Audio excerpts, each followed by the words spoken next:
And welcome back to Two Face Entertainment Podcast. Here I am your host, Fretzel, out here in Monterey County. I'm not going to do the whole shtick as I do on my other ones, right?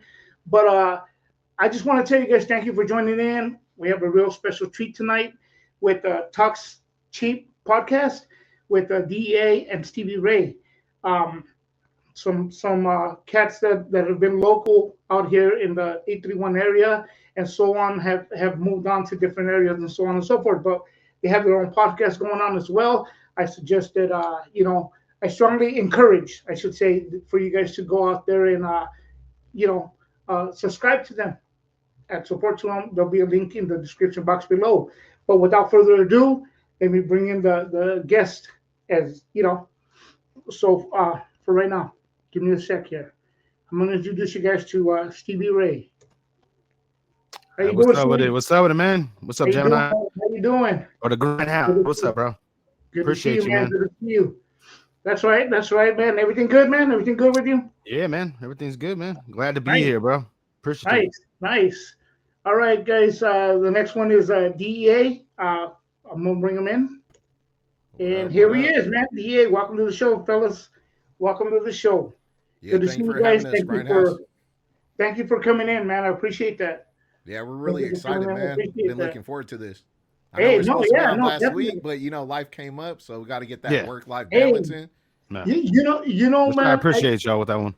Oh no, definitely, man. You know what? One thing I will say, you know what? Even though, we try to keep things moving all the time and so on and so forth, man. Families first. Always first. So, family first. So when something like that happens, bro, whatever situation is, handle the biz, handle your biz first. And that's appreciated. So that's why, it was like, hey, you know what?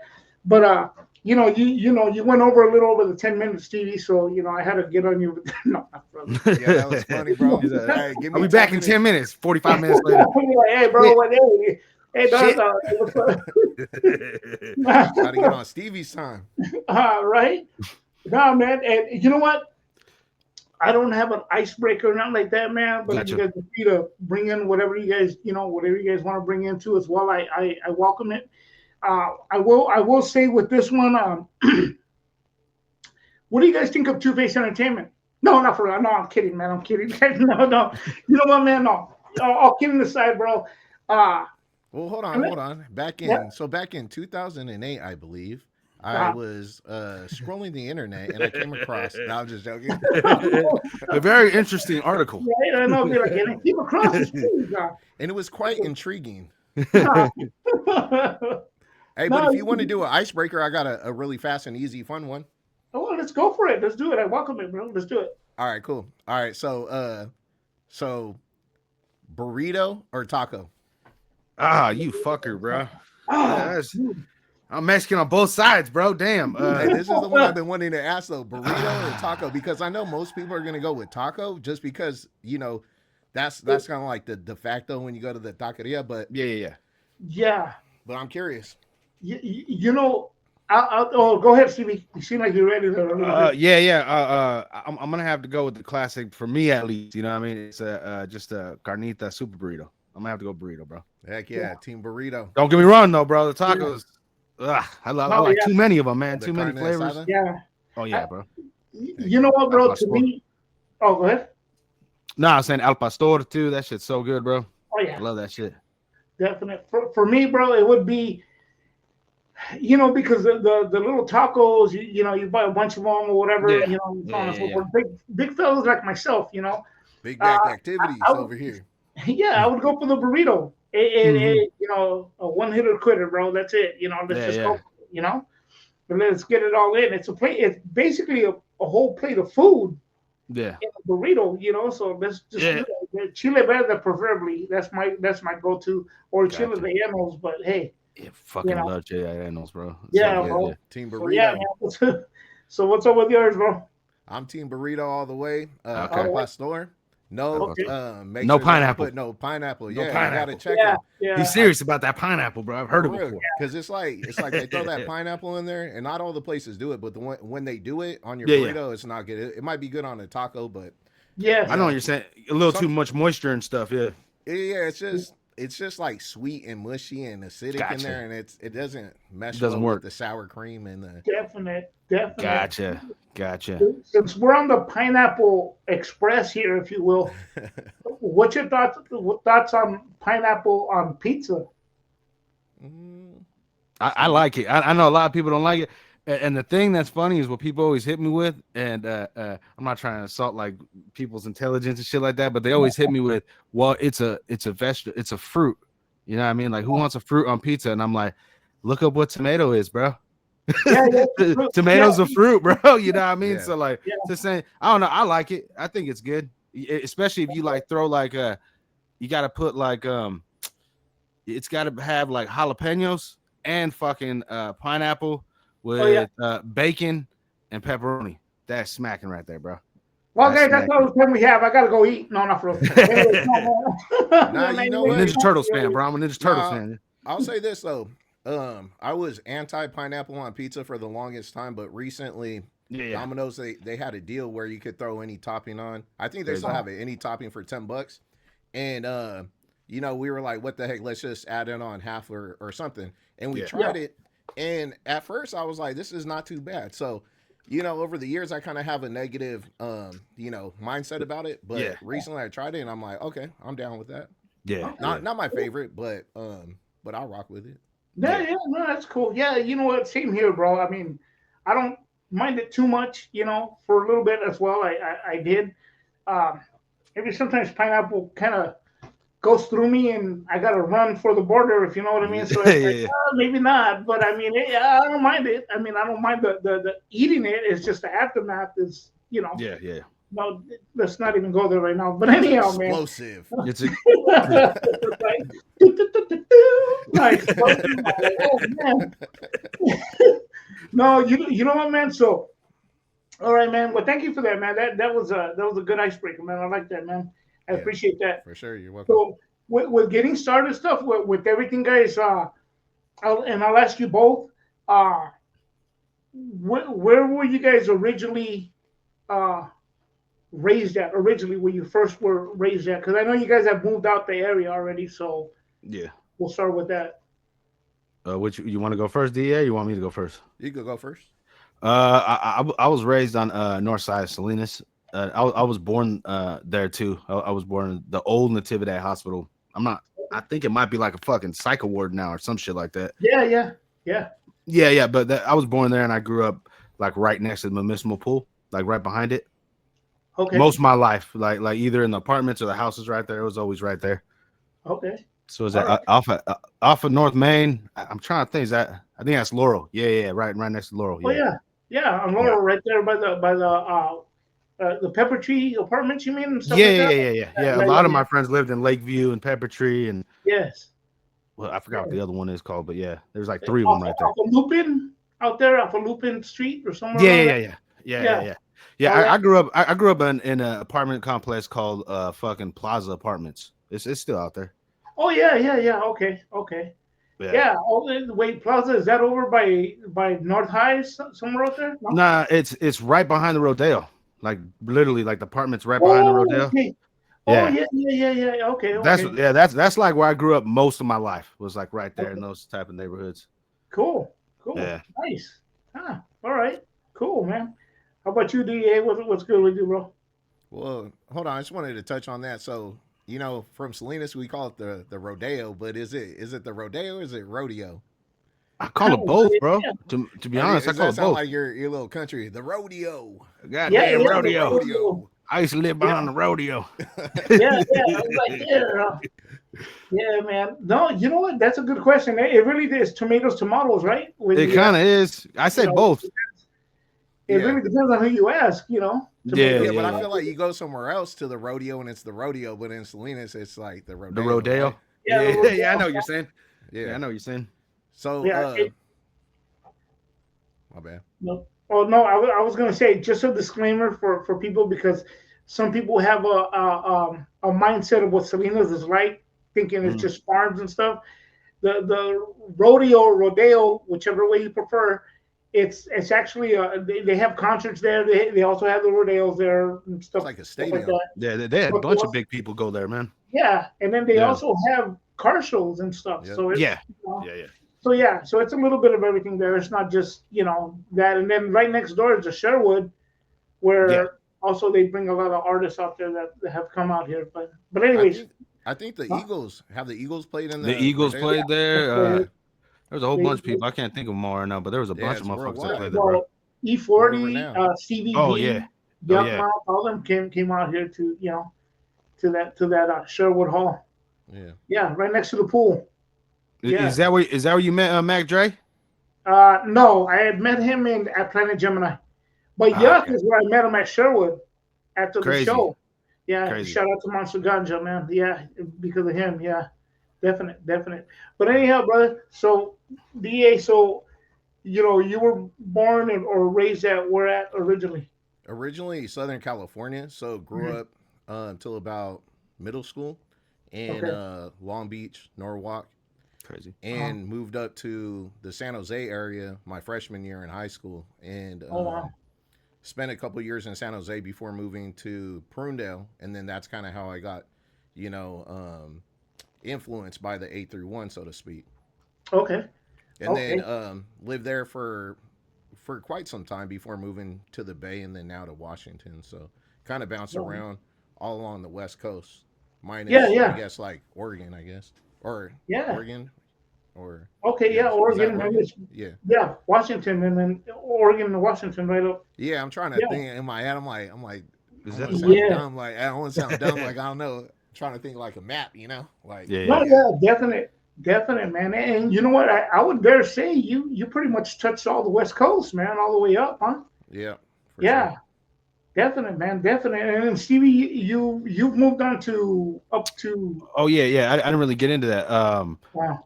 At an, well, but basically, I had to leave Salinas because it got a little bit too muddy for me.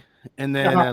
let's just say that. And then I went to my sister's fucking wedding, and when I went there, I lived in Arizona for like 2 years, and then we went to Antioch, and then I've been in Okay. Antioch ever since. I like it out here. It kind of it's like the Bay, but it kind of reminds me of Salinas, like the coast, Central Coast. Yeah. You know what I mean? Like it's like Yeah. a little town, a lot of Hispanics too, which is nice because food or they're just the people I grew up with. So Yeah. yeah, it kind of reminds me of that, you know what I mean? But a little bit bigger, you know what I mean? But I like it out here. I probably will never move out of the Antioch area. You know what I mean? I like it Okay. out here. It's nice, man. It's nice. Not as good as the weather though. The weather is trash compared to out there in the coast. Oh, really? Yeah, Oh Dang. yeah, it gets hot, man. Like yeah, real hot out here. Well, you know what? So, newsflash, bro. Out here, it's getting pretty A warm little in bit the hotter. past couple of years. Yeah. Yeah, it's that It's global been, warming. it's been, yeah, yeah. The summers have been a little too extreme. yeah, They're not that friendly. When it's hot like that, like man, you yeah. start melting and stuff. I should, it's like, oh, yeah. I don't like, I don't like hot weather. I think Me either, you man. in Washington, you have the perfect weather, right? Yeah, I know. Seattle, Washington is You crazy. know, You're in Seattle, Washington, right? yeah, in that area there. Yeah, bro. That's Well, raining, right? A lot. not as much, as people It make it used to out be. to be. Yeah, Got you. because like before I moved out here, everyone's like, it's gonna be raining all the time, and Mhm. I actually enjoy the rain, but the weather gets crazier than that. It gets real windy, and then also Crazy. during the winter, it snowed a couple times, and Oh it's wow. not that bad with the snow. But what I did learn is that trying to walk in the snow is the sidewalk gets real slippery, so Yeah. you got to Crazy. kind of walk like a penguin. And Yeah. I'm not gonna lie, like a couple times, like I busted my knee or something, Oh just yeah. trying to get something from the Yeah, car we real don't we don't quick. know how to do that out here yet. Yeah, Oh, dude.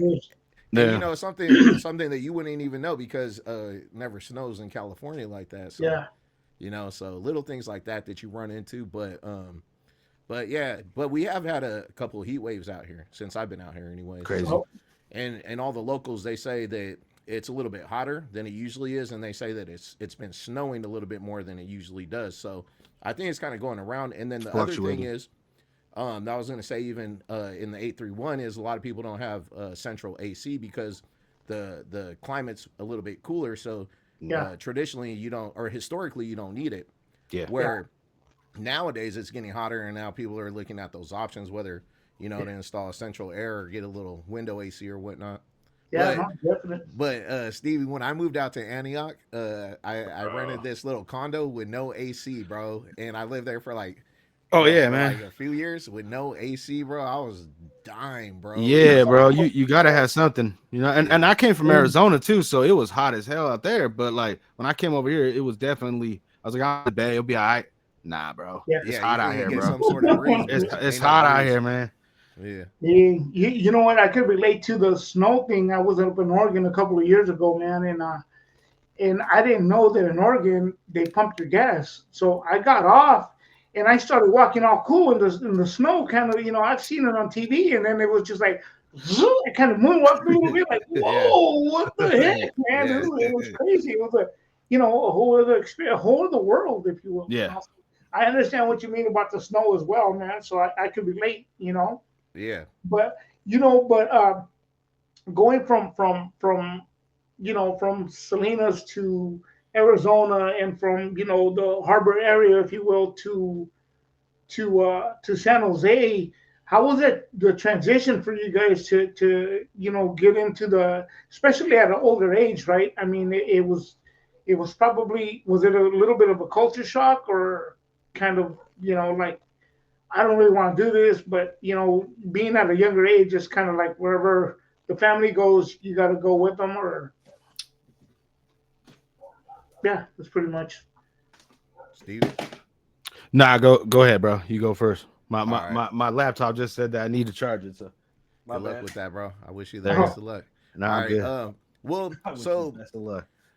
for me, I moved around a lot as a child, so it's kind of like, I kind of been used to moving around, and as far as like moving around as an adult, I mean, a lot of it's for professional reasons, for work or whatever. So everything else is just like the extra little things on top. And I think everywhere I've moved in my adult life, anyways, has been pretty cool. So, like, I don't think I've really moved anywhere where I was like, "Oh, this sucks," or like been any sort of culture shock. But I could say when I was younger, I experienced that because going to different high schools. Like, for example, I was talking to Stevie Ray about this. Is depending on the demographic, you see a bunch of well, not a bunch of, but you see how different people could discriminate against people that are not like the majority in that area. Yes. So, like, for example, when I lived somewhere, was predominantly Hispanic, and they'll make fun of white people, for example, or vice versa. And so, me being mixed, I'll give you a perfect example. Me being mixed when I lived in Salinas, even though I'm mixed Hispanic, that I'm still viewed as like a Caucasian, right? Compared to like when I moved, one time I moved up north to Placerville, is near Sacramento, and it's predominantly Caucasian there, and then they viewed me as like straight up Hispanic. Oh, wow. So that's the only thing that I've experienced as far as like any sort of like culture shock, where it's just like being mixed and being treated like either you're white or Hispanic based on if there's majority Hispanic or Caucasian that live there, if that makes sense. Yeah. I'm gonna keep it 100 with mine, and kind of say it through the cracks, a little bit. But when I went to Arizona, Salinas is a bad fucking place, bro. Like, especially back then, like it was very entrenched in different things. And when I went to Arizona, the shell shock for me was like, I used to go in the stores and just mean mug everybody. You know what I mean? I was a little kid, you know what I mean?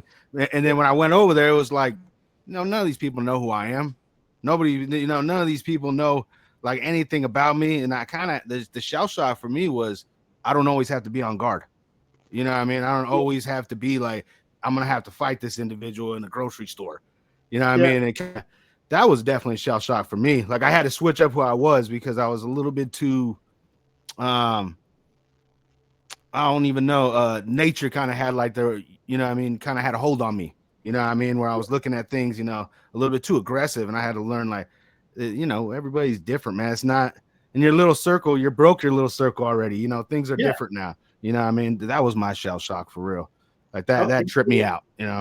So experiencing the world outside of the area, it kind of helps you grow a little bit and see things like, wait a minute, it's it's a whole other world out here, you know. Yeah. You see how different the world is, but also how much similar it is as well. Yes. Correct. Yeah. Correct. Unless you're not from this planet. I'm from. Yeah. Hey. shout out Jerry. Shout out my boy Jerry. Yeah, shout out Jerry, bro. Hey, come on. Yeah. DA got a hug for you, bro. There you go, buddy. Nah, man. You know what? No, that's cool, man. I like that. You know what? I saw you guys interviews where you guys interviewed each other on your podcast. Yeah. You know, Talkz cheap podcast, and I noticed. I recognized one thing that both of you guys had you, Stevie, had more of like a comic book kind of deal. You were into more like comic books and so on and so forth. And then you, DA, were more into like skating and graffiti, right, and stuff like that, right, and stuff like that. So how was that? How was that for you guys? If you could tell us a little bit about those, those situations growing up, man. I loved it. I love doing skateboarding and graffiti. It's like, you're out on a mission both ways, and out and about. And I would say back then, during those times, was maybe they're different times, I don't know, but it was just cool to hop on your skateboard and kind of be, I would say very free spirited and be able to be very independent. And then also, I don't know if you've ever done graffiti or spray painted anything, but it's actually like really fun. And I don't advocate for, going into destroy other people's property with graffiti. It's art though, man. It's art. It is, But what I will say is that it is quite addicting. So, know, and the other cool thing about both skateboarding and graffiti is that you meet a lot of people that are into the same thing. So you build kind of like bonds with people that you go out painting with or you go out skating with, so to speak. So you end up making a lot of friends doing that and share similar interests. And fortunately, like where I live, there was like no shortage of people that were into that stuff. So it was like, especially back then. Yeah, and I'll give you a good example. Like when I moved to San Jose, like my first day of school, like I seen my best friend now. His name's Zeke. I don't know if he had a skateboard or a skate shirt, and I was like, "Hey, what's up? Is there any cool places to skate around here?" And just like that, within that maybe that same day, we're out skating together, and then end up, we're still friends to this day. So, and that's how a lot of my friends were same way. It's just like, hey, you paint, or hey, you skate, and then it's like, yeah. So it's like, all right, cool. Let's go spray paint some stuff or go skate or whatever, So nice, man. Well, let me ask you a question before we go into Stevie Ray. Would you say you were really good at the graffiti part? Did you did some nice pieces? I would say that not as good as some of the people that I really look up to in the graffiti world, but so I'll say like this, that with skating you have posers, with graffiti you have toys. So I would say that that the people that I hung out with, we weren't like posers or toys. So like we're actually like into it, but I would say that a lot of my friends that stuck with it, they've gotten really good, and even like some of the people that inspired me to do it back in the days were like, I would say I don't know, I wouldn't say light years ahead of me, but they were just really gifted and really talented. Same thing with skateboarding. So you always run into people that are really gifted and have and you could tell, like you could see people, same thing with rap, like you see people that are they're just naturally gifted for whatever reason, and everybody sees it. It's not like I saw it. It's like those people I'm speaking of, like everybody, it's like they have an aura about them. Yeah. And everybody feels it. They walk in the room and you're like, oh, this dude's dope, Yeah. Yeah, no, definitely. You took the words right out of my mouth, bro. I think that transitions into everything that we do. There's always whatever we're doing, there's always somebody. We could be good at something, but then there's always that one person that you look to and you say, man, that dude got it, or whatever it is, So that's good, man. Thank you for that. I appreciate that, man. Yeah. And now, how about you, Stevie? I know you said comic books and stuff like that, bro. But what else were you into, bro? Yeah, with the comic books, I've always been a huge fan. you know that I like to read. You know, what I mean, I like to read a lot. I'm a huge reader. My grandpa was too, man. And I also read not just comic books, but like novels. You know, big novels, sci-fi novels, and crazy stuff. You know, what I mean, a lot of the stuff. You know, the historical stuff people like to read too, like Lord of the Rings and stuff. I've read stuff like that too, of course. Okay. But you know, for me at least, Twilight, it's right? You said off the air you had read Twilight. No, I'm kidding. yeah. My favorite book, bro. That vampire books are just captivating. I have But watched all those movies though. I'm not gonna lie, I watch them all. I bet you have, yeah. But yeah, I don't know. It was just a cool way to escape. And then also, like when I started rapping and whatnot, I was like, okay, I don't know what this word is that's said inside this comic book or whatever, mainly comic books. And then, you know, I'll look it up and be like, you know, I'm going to use that inside, you know, now I know the meaning. You know, back in the day it was a dictionary. You know what I mean? You had to find it. But and then after I knew the meaning, then I'll be like, nah, I could use it in my music, you know. And that was really it. I still am a huge fan. I go to work and you know what I mean, I get my coffee in the morning, read a little bit of a comic book, and then I go to work, you know what I mean? So like I'm still a huge part of that community, and I still love it, you know. And same thing like DEA was saying, you run into a whole bunch of people, you know what I mean, from all different walks of life. That's the thing about me that I think people get miscued, is that I'm the type of individual that like I'm cool with nerds. I'm cool with people that rap. I'm cool. You know what I mean? I'm very open. You know what I mean? I'm not like the type of dude to be like, I only hang out with the hardcore guys. You know what I mean? Or anything like that. Yeah, I've never been like that ever since I was a little kid. You know what I mean? I've always had respect on both sides. So that was nice. A lot of my close friends, you know what I mean, they read comics too. And like I said in the other one, I didn't want to say that, you know what I mean? Because I don't like to like revamp stuff. But for sure, it's awesome to, you know, tap into your childhood again. You know what I mean? To the good parts of your childhood, you know what I mean? Whatever it may be, cartoons, figures, comic books, whatever you're into. You know what I mean? Something that makes you feel, you know, like a kid again. That's always fun. You know what I mean? No, yeah, definitely. And you know what, I believe in those things too, like such as skateboarding, graffiti, reading comic books, whether it's novels and stuff like that, or whatever it is that you're doing in life, fixing up a car or whatever. You'll always gravitate and grab the attention of the people that kind of do that, and you tend to meet people and just kind of, before you know it, you're just running with it. You know, it just kind of pulls you right in. You know, I mean that's just how it is. But you know, with all that being said, fellas, I mean there was I would say what song, artist, or album really touched you and inspired you to make you want to start rapping? You know, because I'm sure within those skateboarding times and the you know, the comic book stuff like that, you know, hanging around people, there came a time where you just kind of started, you know, kind of feeling the music a little bit. But what album, song, or artist that you really say, oh wow, like this is really, you know, really inspired you to want to do, you know, the rapping or try it for that matter at that point, anyways? Shit, I'll go first on this one.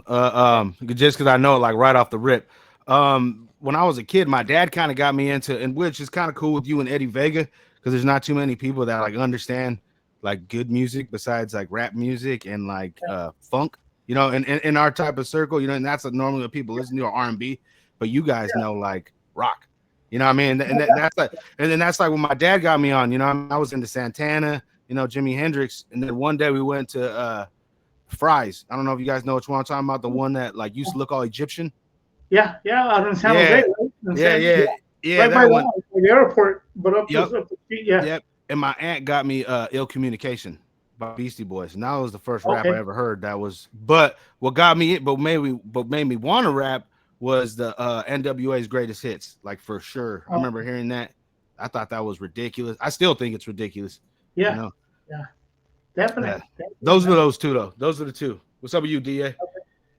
Well, you know, I would say for me personally, what really influenced my style overall, you know, the musical influences was Tupac, All Eyes on Me, Master P, Ghetto Dope. Was that? Yeah, Ghetto Dope. Ghetto Dope. Outkast, Aliens. Ghetto Dope. That shit was badass, Outkast, bro. Aliens, and you know, I think the Roots, Tribe Called Quest. You know, those are ones Nas, like those are like the artists that really influenced my musical taste. But as far as like getting into like start even wanting to rap, that was something that wasn't necessarily like what I was interested in. I just had a friend from high school where he had all the equipment at his house, so I would go to his house after school every day because and at that time I wasn't skateboarding as much. I wasn't necessarily doing graffiti as much. I was just kind of hanging out.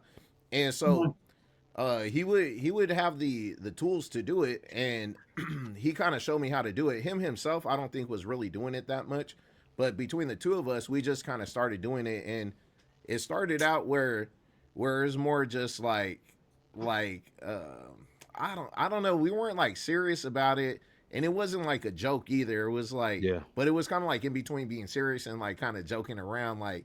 You know what I mean? Like just because we could do it, but we weren't taking it that serious. And I think it wasn't until maybe a little bit later when I ended up getting a computer myself and then taking it a little bit more serious. And but at that time, the music we were listening to was a lot of like Sugar Wolf, Doobie, and I think Dre Dog at that time, and E40, Selly Cell. You know, that was like one of my favorites in high school at that time too. So the Killer Kelly album and all that. Killer Kelly album's fucking sick, bro. So a lot of that, was it the X-Files or whatever it's called? A lot of that stuff, because that's pretty much what our friends at school were listening to. So we would share music amongst each other, and you know, and once we started getting cars, we started putting the big speakers in there. So basically, at that time, whatever was slapping the hardest, that's what we were listening to, because we put the 12s in the trunk, and whatever was hitting the hardest out, that's what it was. And it's crazy because, you know, if you don't have 12s in your car, you might listen to music a little bit different than people that actually have 12s in the car, or 12s in the car, because we're not necessarily listening to the whole musical content of it. We're just looking like, damn, this slaps. Yeah, exactly. You know what I mean? Exactly. Yeah. Boom. Yeah.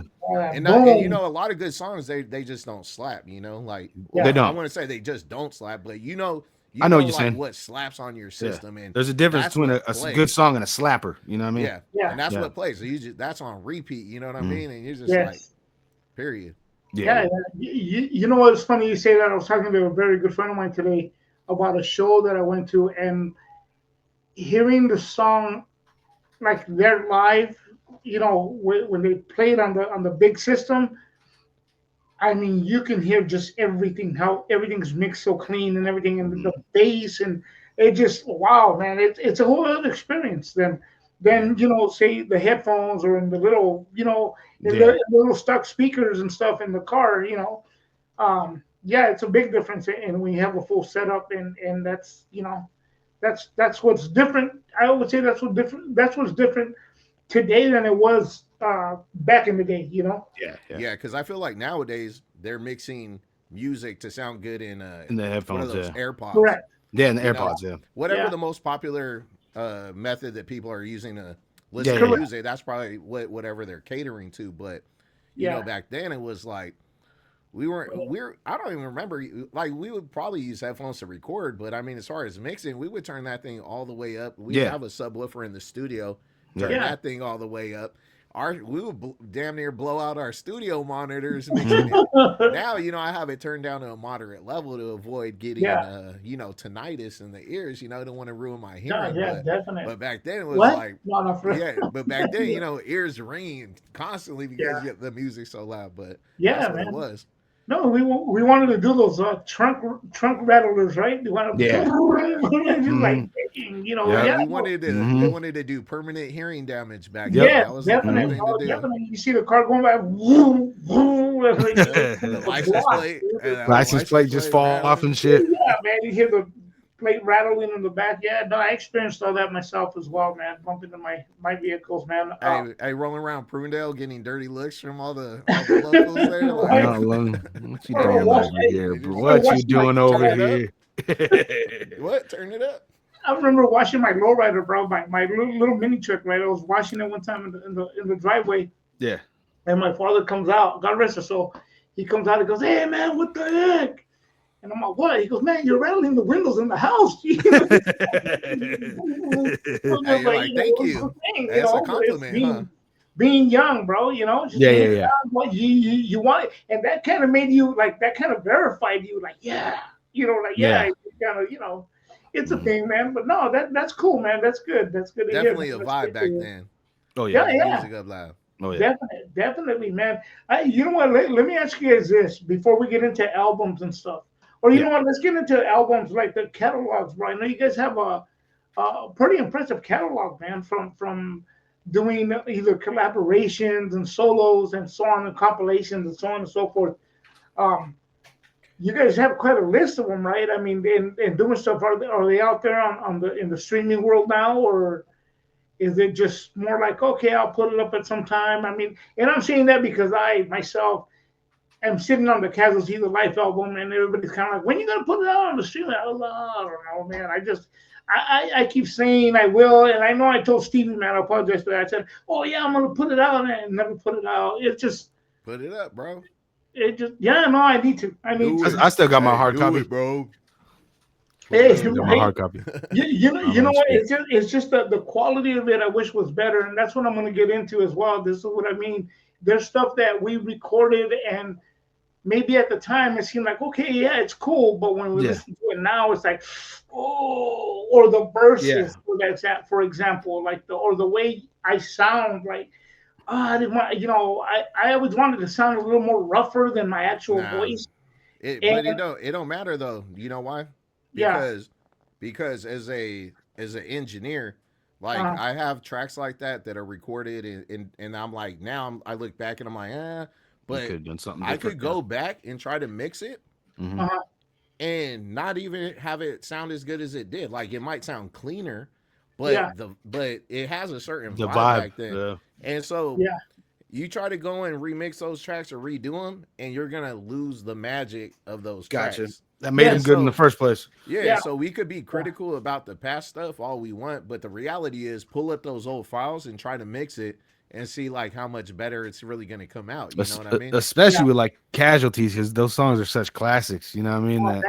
Thank you. And you know the quality too, because think about your favorite Wu-Tang tracks from back in the day and the quality of those. Yes. You know what I mean? Yeah, those are not HD. Hey, no, they're not. No. They're you know what? I went back and listened GTA to a couple 3 quality. Yeah, right. No, I went back and listened to a couple of albums from Ruthless Records, and I was like, man, what's wrong with this? It doesn't sound right. It sounds, but that's just the way stuff was put out. I mean, that's what it was at the time. Right. And I guess we've gotten spoiled to want to have all the remastered and all super clean. But I get, you know what? Thank you for that. I think that's the best. You pretty much answered my question on that part, man. But even think of like famous rock albums from back in the day. Yeah. Well, for example, bro, when if you dive into that too, like Jimmy Page, for the guitar player for Led Zeppelin, he's been remastering all the Led Zeppelin albums for like 10 years, bro. Yeah. You know what I mean? Because like the quality just was not there, bro. You know what I mean? Like the technology that was around back then, they had reel-to-reel machines, but even older reel-to-reel machines. You know what I mean? And definitely. He has to go through and do everything again. You know what I mean? Which is crazy. But I'll also add to this. This is what I want to add is throughout the years go from analog, right, with the mixer and everything outside of the computer, only to get rid of all that stuff to go all digital, right? Yeah. And now all the plugins that you're using to mix and master try to emulate the analog. It's impossible.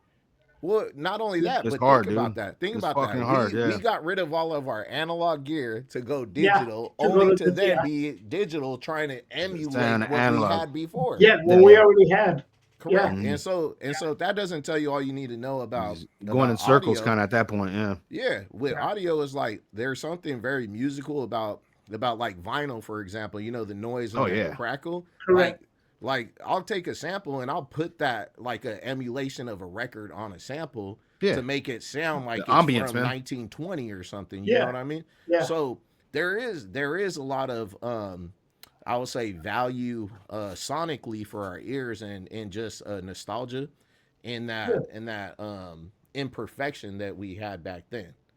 Yeah, definitely. No doubt. Yeah. So Wow. No, yeah. It's a trip though because I remember when I first did I started on a reel to reel like in a studio. When I went to a real studio, and then it was like okay, and I loved the sound Yeah. of it, right? But then when I went into a digital studio, I was like, man, I gotta push harder because it took away from the realness. It Yeah. cleaned it up a little too clean, and I had to kind of project it even harder. Now I was like, oh, this is and it was a little bit of a rough transition into digital, but it was like the thing.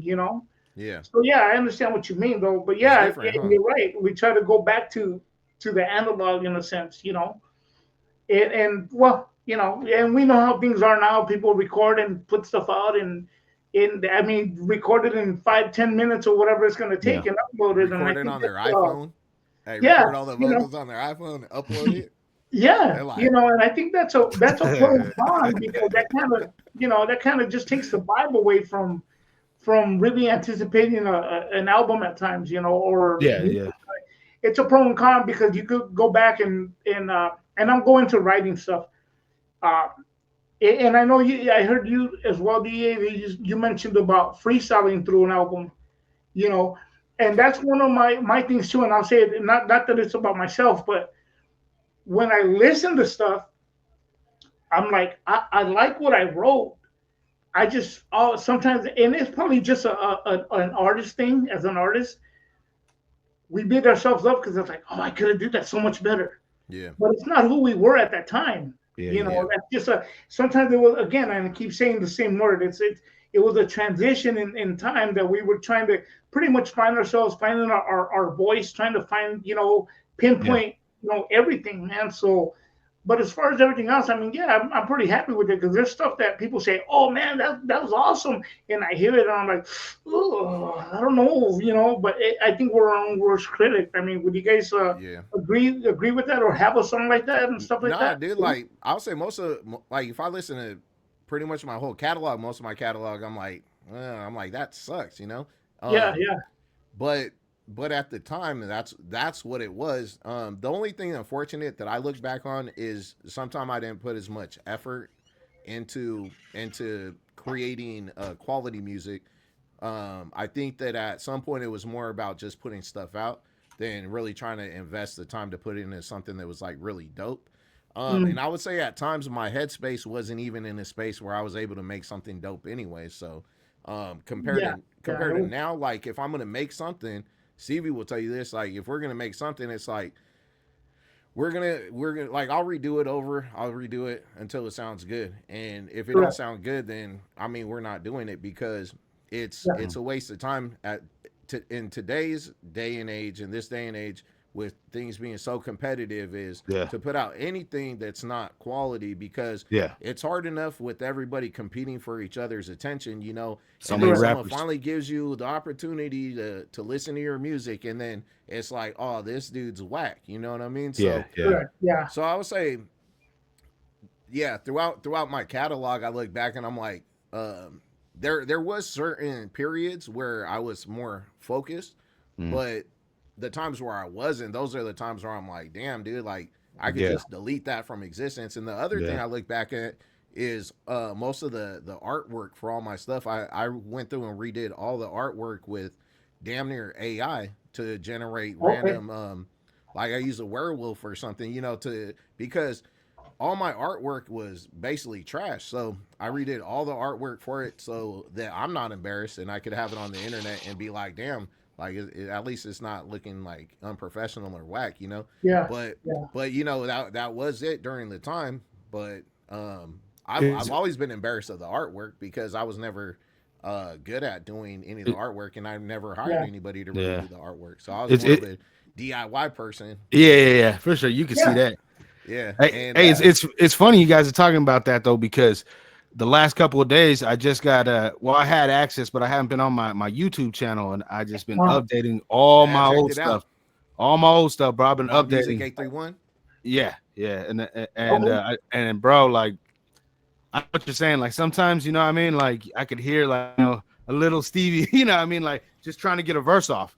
You know what I Yeah. mean? Like just trying to get it off, just trying to get a song together, you know what I mean? And I wasn't really because that's what I was focusing on at the time, because it was so new, it lacked other things. You know what I mean? Because all I was caring about was just trying to get the material out, but not thinking about quality, or all I was thinking about was quantity.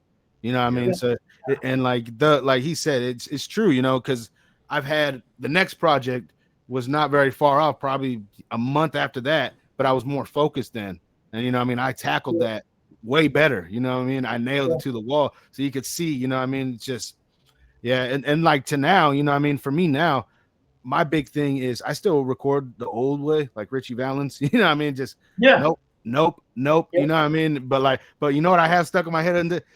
If you're gonna keep fucking up, we're gonna be here all night. You know what I'm talking about? Oh, yeah. That's it. I mean, listen, I've been hearing that, like, no, man, I can't. I ain't trying to be here all night. You know what I mean? So, but I still record like that, and because I do that, the main thing for me is I don't care if people want to listen to it. To be honest, I don't care what is going on with that. This sounds really good to me. I feel like people respect that too. Artists respect when you get to that point of artistry where you're just like, oh, well, he's not trying to be nobody. You know what I mean? He just is doing what he's doing for himself. You know what I mean? And which is nice, because then when you listen back at it now, my newer material I'm talking about, I'm not like, there's nothing I hate. You know what I mean? I'm just like, oh, well, I recorded the shit out of this shit until I liked it. You know what I mean? Yeah. So, I think with that, it also goes like with podcasting as well and stuff like that. Yeah. Where we do songs, and sometimes it was probably not one of, for example, I speak for myself, not one of my favorites, but it turned out to be a lot of people's favorite. They were like, hey, I can relate to this, or I love what you said about this, kind of deal. So I think in the music thing where we do it, where we're satisfied of what we did and how we did it. Yeah. I'm talking currently. It's a beautiful thing in that sense, because it feels like, there's an audience for it. And it may not be everybody's cup of tea, but there's some people that will be like, hey, you know what? I really like that, and I've been told a lot. I've been, had a lot of compliments before on different songs and stuff. And I always tell people, if I can get 2 million more people just like you, I'd be in a great place, man. But hey, it's what it is, Stop there. Yeah. But I do want to say this though.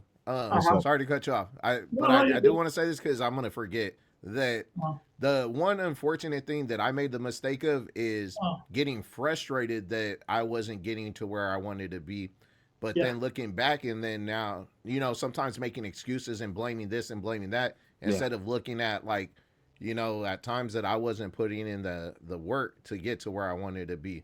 And so, whether that's in the studio or the promotion or whatever, but yeah, there were times where I was really frustrated with just kind of felt like you're treading water, and you're not necessarily drowning, but you're not getting nowhere. Yeah. And start blaming people instead of looking at it like, damn, at times like I made like whack ass shit, and or like put out some whack ass shit. You know what I mean? Just made bad decisions, yeah. And so there's that too, there's and I think that's something that everybody kind of needs to be their own quality control. Oh yeah. Look at it from a higher level, and just at the end of the day, be okay if you put some whack shit out, be honest and just be like, oh, this is whack. And as you grow and get better, I think you just got to be. I think people just got to be more honest with themselves and not necessarily blame people for them being whack. And I'll admit that I was one of those people where I was putting out whack shit and then mad that I wasn't blowing up. And I'm like, looking back, I'm like, bro, maybe you shouldn't have been so whack, you idiot. No, and I think that was a problem too back in the days. Like this is before Stevie Ray, no offense to you, brother. I mean, that was the thing, bro. That the thing that we focused on was the key thing was blowing up. We weren't focusing on making the good music, in that sense, it was just like, having these songs and features and so on and so forth. And sometimes blaming, other things rather than to look back and be like, you know what, had I taken my time a little bit to do this, it would have came out, 10 times better if needed, But I totally agree. I think, in that sense, again, I keep saying stuff like this. I think we all relate in somehow, some way when it comes to making music, because that's how I felt too as well for a long time. And then after a while, it's like, you know what, man, make the music you think is right, and at some point it'll hit the right ears, bro. Yeah. And that's it, you know. The unfortunate would be like if it hits the right ears and be like, hey, who is this guy? Well, oh, he passed away 3 years ago. Oh Yeah. well. This is like, oh well, But I mean, no, yeah, but you know what? I think looking back at it, and it's really great what you said though to the DEA is that we did stuff and we have it out there. It's out there still. And then you too as well, Stevie Ray. You came in and you started just. I mean, you came in swinging, bro. You came in swinging, knocking stuff out. And one thing I will say though, I remember. Was it the West Coast album, or I think it was the Out of Control album? You DA had I think you had a hat backwards and it said DA on the back, like a graffiti thing. Yeah. That West Coast one. Was that West Coast one? Yeah, one of them. That's one. And I know you did the broken window and stuff like that, but that West Coast one, bro, I gotta tell you something, bro. And at the time, there was little crews of like, forget that dude and da. But I'm gonna tell you, bro, I played it, bro, and I was like, wow, this is good. I enjoyed it, bro. I liked it. I was like, hey, you know what? This is that, and I'm saying that straight up. I was like, wow, this is actually good, because sometimes that also takes away when somebody comes in and gets in your head about whatever. Yeah. But you listen to it and you're like, it's kind of like the East Coast West Coast thing at the time. Oh, forget the East Coast, but I was bumping Nas. It was written, and I was like, hey, this is tight, and that's what it is. So props to you, my brother. I gotta be real with you about that. I wanted to get that off my chest for a long time, bro. Tell you, I really enjoyed that album, bro. Thank you. So yeah, man. With that, guys, also too. I know we've all been around for a minute, and then I've shared my stories on interviews as well, but also with this subject. But you guys have also gone on to work with like big artists or known artists, for example, say big as in, for example, the Bay Area, or some of them that even gone perhaps mainstream for a little bit, or have a real underground following, that are pretty well known, I should say. And how was those experiences for you guys to work with, And Stevie Ray, you don't have to mention me, bro. I mean, we're good. We're good, bro. But you don't gotta say my name, bro. I'm kidding with you, bro. I'm kidding with you. No, I don't know. For me, like it's for DEA, it sounded like it was a lot easier, to be honest with you, because like I know a couple of his stories, but for me, it was a pain in the ass, you know what I mean? Because like I wanted to get on a track with Darkroom, you know what I mean? Because that's the first Chicano stuff ever, you know what I mean, from our area. The only other stuff before that was some cats from the Mission District. They were doing some cool stuff. They were doing like peace stuff with like all the sides and stuff. It was kind of cool. But like the ones that blew up were Darkroom, you know what I mean? They were the first people. And man, I had to go up the woodworks with that. I had to like work with other people that worked with them to get finally Duke, the guy, that runs Darkroom and Pumpkin Patch Films, finally get his contact. And then finally I got connected with them, but it all paid off. Like, you know what I mean? They put me on albums with people that I'm on an album with because they had a feature with Mac Dre, and I'm on that album with them with Mac Dre. That's dope. Spice One's on that album too.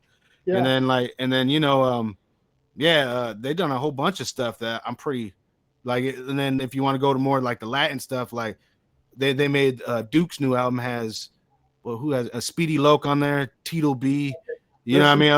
A lot of big, Latin artists and stuff like that, which I cannot say. For one, Duke is one of my favorite rappers, you know what I mean? For sure. I love History, but not only that, his style is just it's weird. It's just different. You know what I mean? It's a different style, you know what I mean? It's a huge part of a lot of different history. He's a part of a lot of different people's success. But I'm definitely thankful for that, man. 155%. You know what I mean? And then the other one that I would say that's pretty cool was my brother T-Lo. He's from Antioch. Okay. And he got, I don't know how he did it, to be honest with you. I've never talked to him about that for some weird reason. I don't know why. Maybe we got to get him on a podcast, bro. But he basically got all of Woody's people out of the woodworks.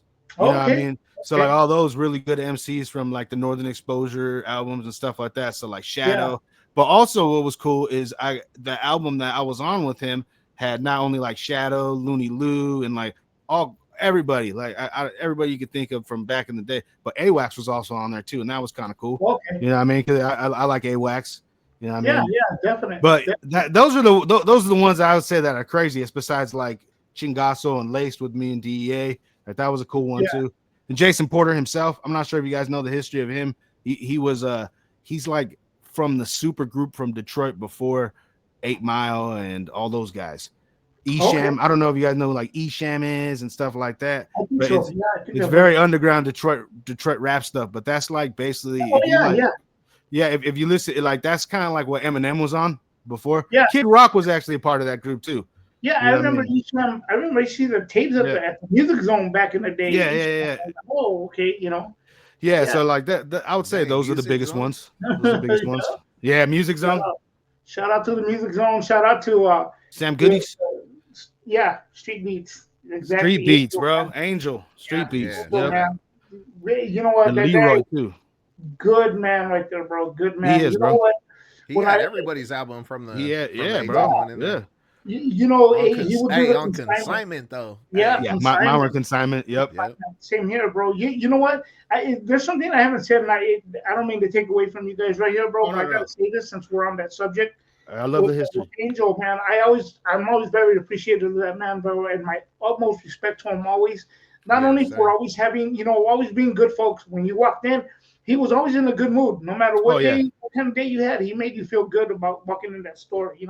He was like our them in the Music Zone. They were all good people that kind of, and then Jesse at the Crate. I don't know if you guys remember that for a little bit.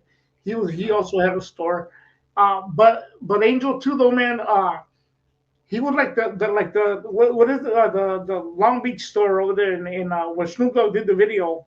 I don't know, bro. Yeah. I know what you're talking about. Like our guy out here in Salinas, And Angel, bro. When I went and I released Casualties of Life, and that's why I bought Casualties of Life. So he's alive, man. He's still around. But you know what? When I released the album, I believe it was October 8th. No, not even. When was it? Whatever it was, bro. Anyways, my son was born October 1st. My son was a week old when I released the album. And Angel told me, you know what, man? He saw, I usually do this much of consignment, like this is what I get for it, and then I give you the rest. And he gave me a couple of extra bucks on every CD, bro. Because he goes, you just had a baby, dude, and I'm gonna help you out. And my utmost respect to that man forever, man. Seriously. So I just wanted to get that out. I gotta get a Street Beat story in too. All right, so go ahead, man. Yeah, bro. So when I was a little kid, I used to mow. I used to hustle, and I would mow lawns on the east side for my aunt. She had like a big old. She had a decent house. It was. She lost it. You know what I mean? It was like back. She kind of like got it back in the day. It was a bad neighborhood. It was off of LSL, right next to the library. I don't know if you guys know what I'm talking about. There's a library on the east side where Rite Aid is. I don't know. Yeah, like we're Rite Aid. But yeah, I would go over there and I'll mow lawns, and then afterwards, the reason why I would do it, I would hustle up funds, and I would go to Street Beats afterwards, and I would get a CD. You know what I mean? Then I would get my little medication, whatever it was back then. And then, but the cool thing about it was I used to call Street Beats and be like, bro, I'm going to be like 10, 20 minutes late before you guys close, bro. Like, I got to get like the new Styling album, bro. Like, I got to hear it. You know what I mean? I'm like, or the new Jacka album or whatever. And he's like, it's cool, bro. He's like, I'll stick around for a little bit and I'll just count the drawer and then I'll add it tomorrow morning. He did it for me like 10 times, bro. Wow. Like, he would be cool. It was either him or Leroy. I'm not sure if you guys know who Leroy is. I know Leroy. Shout out to Leroy, man. He's over at Walmart. Nice dude, bro. Good dude, man. Good dude. Yeah. As well. Yeah, but like I gotta. They definitely helped me out on my journey just by supplying just CDs. I mean, the Doobie CDs, all that. You know what I mean? Yeah. Mainly bass stuff, but yeah. He had everything in there, from everything everything you needed, bro. He had it. He had it there. Well, I got Casualties of Life there. I got Loyalty Without Doubt there. I'm pretty sure I got one of these albums there too. I don't remember which one it was. Yeah, I got a bunch of stuff from Street Beats, bro. Street Beats was dope. Definitely. Yak influenced. I got that one. Oh yeah. So back to DEA though. On this part, bro, we were talking about working with big artists, man. So you got some stories I know about working with big people, man. Fill us in on that, brother. What do you got, bro? Well, I'll say for me, it was pretty cool because, you know, as a producer, I had a little bit of opportunity because you know how it is being a rapper is like you could always use a good producer on your team. So Correct. for me, trying to be a rapper and also making beats, I never considered myself a producer. Gotcha. And so I never liked being a producer because I never enjoyed really pursuing other projects other than like what I was working on. But I always had extra beats no matter what, because I can tell you for every like 10 beats I make, you know, I'll probably use one of those, for example. Yeah. And anyway, so for me, getting in contact with different people was pretty easy just from that avenue. One of the most notable, I guess, placements that I got for my beats was this is around the time that the Jacka released Tear Gas. He was doing a studio session out there in I think it's called 17 Hertz or something like that in Hayward. R.I.P. to the Jacka though, man. R.I.P. Yeah, R.I.P. Yeah. And anyway, so I went out there with my roommate at the time, and I had a CD full of beats, and he was there, and I didn't know who Joe Blow was at the time. So I went out there, and they were all there, and I gave them my CD, and they put it in, and we're listening to my beats in the studio. And that night, they weren't like really biting on anything, so I was like, damn, that sucks. But then, like within the next week or so, Joe Blow ends up recording a whole song with the Jacka and I think maybe one of the dudes from them Hood Stars. Okay. Yeah. And also like some singer on there, I think Deja Bryson or something, and the song's called Can't Hold Me Down. But anyways, so that was like a cool placement that I got with the Jacka on it. And besides that, you know, I told this story too to Stevie Ray, is that I when I moved out to Antioch, Big Tone, he put on his Facebook at the time. This was before Instagram, so it had to be probably MySpace. Facebook. Yeah. Hey, don't lie, bro. It was MySpace, bro. Shout out to Big Tone, though, man. Shout out to Big Tone. Good dude, man. Yeah, shout out to Big Tone, man. It was AOL online. Hey. Oh yeah. It was a little happy. But yeah, so he just posted something like, you know, I'm doing verses for the low. Gotcha. Hit me up, you know, and this was like before like he started to really get bigger to what he is now, you know. So so this is where he was doing that, and then so I just hit him up, and then I had this song, this beat with a hook on it already, and I sent it to him, and then he came through. I can't remember if it was the same day or within the couple of days, it came through and laid a verse on it. And so I got that, and then from there, I met his homies through my girlfriend's, through my girlfriend, because she's good friends with Chingaso. So I got in touch with Chingaso through her basically, and started helping him and Lace work on. They were putting out solo projects, so I produced tracks for them. They would come over, I'll record for them. And that led to where I also got another placement on Big Tone's compilation. Nice. And then also got another placement where Big Tone hopped on a beat with on one of Ching's albums. So you know, little things like that. And also I think AWACS got on one of my beats too with Chingaso. So, you know, just send me that later or something, man. Yeah, for sure. But just, you know, working with artists, and then besides that, the other path that I had opportunity is, do you know who Oompa is from the 831? Oompa. Oh yeah. Shout out to Oompa. Yeah, shout out Oompa. Yeah, shout out to Oompa. Yeah. He was working with Surge Knight from Strong Arm Entertainment. Yeah. And so they had a kind of like a partnership that they were doing as far as like with the music and the shows and whatever. Yes. And Strong Arm, they had this Latin. They had a studio in San Jose, so through that process, I gave them a bunch of beats.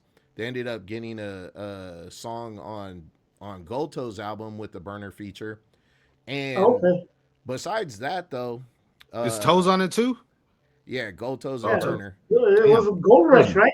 Yeah. I think so. Yeah, and so besides that, though, with Oompa specifically, I could tell you that he's always booking artists to do shows out there. And this is something I forgot to tell you too, Stevie, is that one year he booked YG to come out there and perform. And he actually had me go pick up YG from the hotel, and I was chauffeuring these dudes in the back of my car, him and his homie. And I was thinking in my head, like, should I put on some music? But I've always been like kind of chill, like you wouldn't know. You wouldn't know. So I wasn't trying to, I was never like trying to be like, oh, look at me. Yeah. Like I'm a rapper. Yeah. And so people would find out just through the word. And in fact, like they used to hang out with the program director from, I think KHDC or Hot. What was the other one? It was probably KHDC. Or En Fuego, or was it En Fuego at the time? What other the one that was like a hip hop that played local K-Don? KHDC? No? KHDC and K-Don, bro.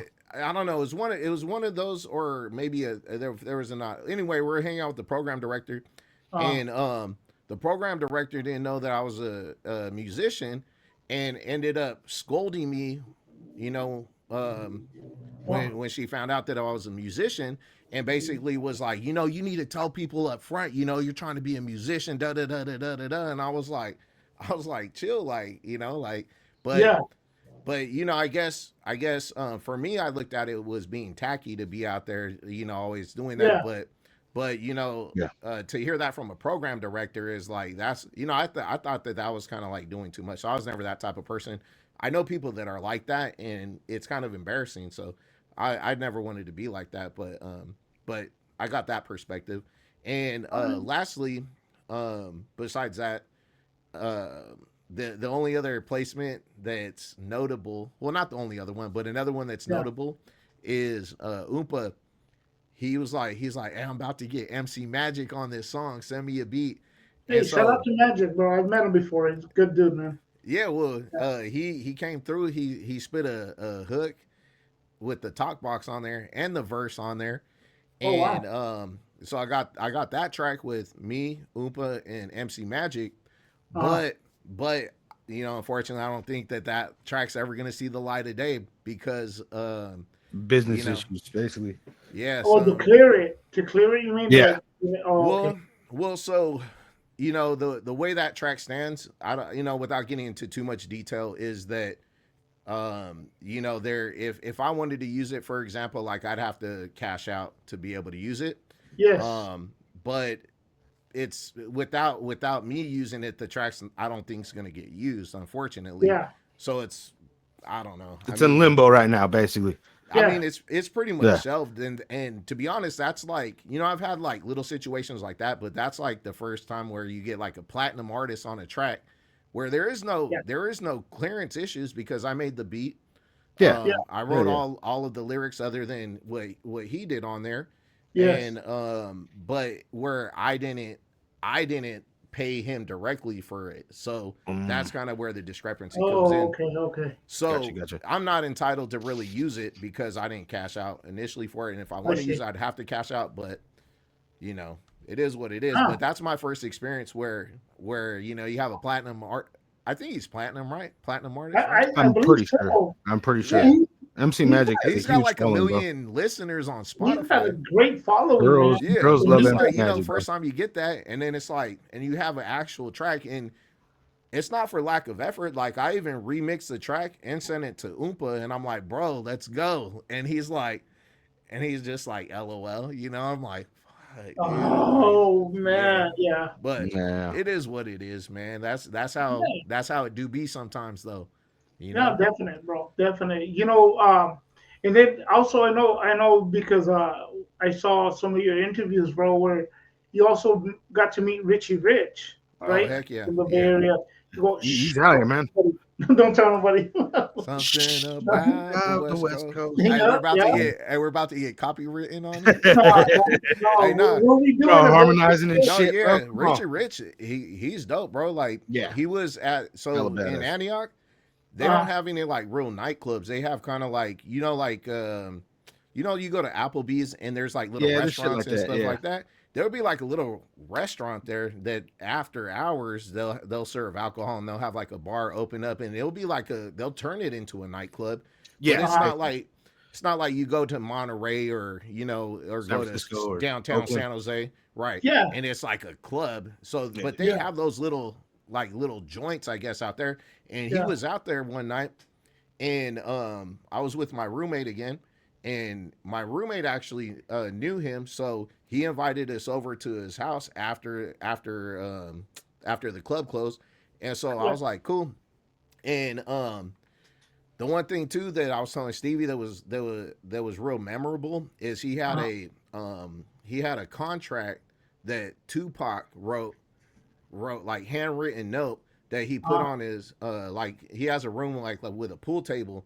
So I guess like a game room. Anyways, he has that framed, and he was telling me, and apologize because we were, partaking in inebriated. We were partaking in extracurricular activities. Yeah, but it's a good way to say it. Good way to say it. Yeah, but anyway, so he was telling me that if it wasn't for that, like he basically wouldn't have received any payment from Death Row for the music that he did with Tupac. And so it's something like that Tupac did with him. And then almost after him. Yep. And I could be mistaken. We might have to get Richie Rich on our podcast to correct me if I'm wrong, to kind of set the record straight. But from the way I remember is something along the lines where Tupac was looking out for him, and that it's something like I don't know specifically like if Suge Knight got mad about it, like why you do that, Tupac, but just to show that that's how close they were, and and the reason why that's memorable is because you see even to this day, like he's one of the dudes that stay really loyal to his friendship, his friendship with Tupac. So correct. And if you follow them, I don't mean to cut you off. If you follow them, he was on Me Against the World on Heavy in the Game, and hell yeah. And the other thing, I know we were seeing recently where he injured his leg with La Russell. Still freestyling though, bro. Come on now. But I can tell you this, the one thing that's dope about Richie Rich is that he's got really good taste. Like you could see like in his cars, his music, his style, everything is like he's like a really dope person. You know what I mean? And he's just one of those OGs that is like a fly dude. You know what I mean? Like no other way to say it. Like he's one of the founding fathers out here for sure. Yeah, he's just like a cool ass dude, bro. And I follow him, bro, on Instagram. He's like, "What's up with my people? What's up with my people?" And he goes, "Hey, top of the rollie, bro." Yeah, top of the rollie, and he's I think if I'm not mistaken, he's the first one I heard talking about having a presidential Rolex and stuff like that. At the time, I had the album Half Thing, like the Half Thing album, and the one before that, it was a group album. I forget what it was, but I have all his albums, bro. And then when he really got more recognized was on the seasoned veteran with the West Coast song, the what is it? Let's Ride. Yeah. But he was on Me Against the World. He was on All Eyes on Me. He was on there twice. Yeah. What about Do G's Get to Go to Heaven? Was that him? I'd rather be he's on there with Tupac. Yeah. The other thing too, that he was telling me is that during the hyphy movement, he said that he sat that whole thing out, and he that's why I really want to get him on the podcast, because the hyphy movement was really big, but if you notice, he wasn't around during that time. I don't remember. He told me. I'm pretty sure that he was like in the early romper room stuff, but he wasn't in the hyphy. Like, when but he would tell me. he would tell me that E40 would hit him up and be like, "Bro, come on, you got to get on this hyphy movement." And it was like it was almost like it wasn't his style, you know what I mean? Yeah, And he wasn't. yeah. He's like, "Nah, like I'm good." Respect Like, to him, bro. yeah. And Respect so to that's him, why man. I really want to get him on the podcast, to talk to him about that, you know, and then Yeah. also like some of the Tupac stuff. So, you know, I got my fingers crossed, and maybe, you know, someday Hey, everything will fall for in you, line brother. for that. I got him But crushed you for know, you. Richie Rich, we got to get you on the podcast, Talkz Huh? podcast. So Come on, Bring bro. it Come on. on, bro. Come Yeah, on. no, hey, bring it do on. it, Best bro, to you, do man. it. Do it. I'm rooting for you guys, man. I'm rooting for you guys. That'd be a great thing to see, bro. Because you know what? He's you know, at the time, back in those, and it sounds like way back in the day. You know, it didn't seem like it was that long ago. But opposed to now, Yeah, all rappers sound different back Yeah, then. You they know, did. you can tell who was who when the Snoop Dogg came in, when You had to Exhibit, be unique. You had to be you know, yeah, unique. Richie Rich would come in, you hear the raspiness in the voice, you know, yeah, That and low smooth, cadence, you know. a smooth cadence all the way through, Yeah. you know, like you know, really, really good dude, man, good vibe, good feel over it, you know, and really, really, you know, not taking away from E40, but very flamboyant, kind of like, hey, you know, he Yeah. smooth talker, man, really, really good dude, man. He's always given off that vibe. I've never been fortunate to meet him. He's one of the guys that I wish I could have actually met. I got to see him in person, but I never met him, yeah. you know.